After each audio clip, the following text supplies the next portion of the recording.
Вот сегодня погода поселка. Вот и сосед, он гонит тоже их плохо, я не достану, просто не достану. И ветер их подзажал тоже. Вот.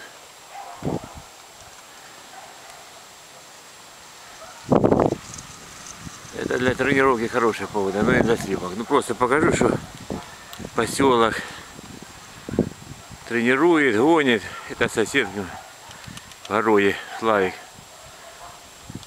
Только ястреб понес у него. Ну вот, что я не могу подтянуть.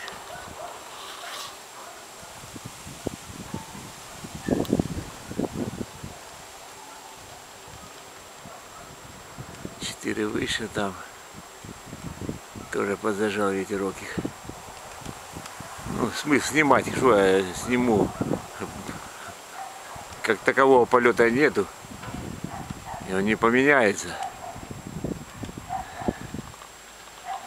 Вот его голуби.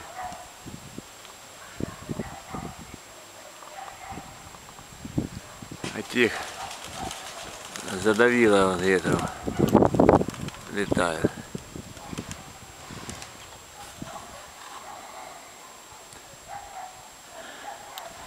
Ястреб уволок. Ну что, я показываю, что поселок тренирует. Ну я их ветром задавило, а вон я покажу просто. Это сосед мой.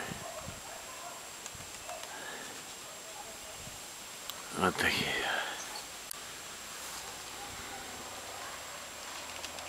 Вот.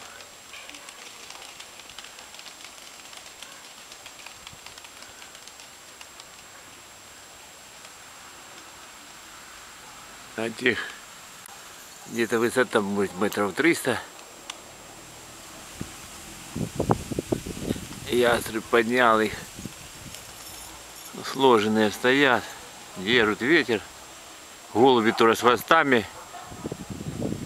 Я считаю, что хвост я еще покажу там своих.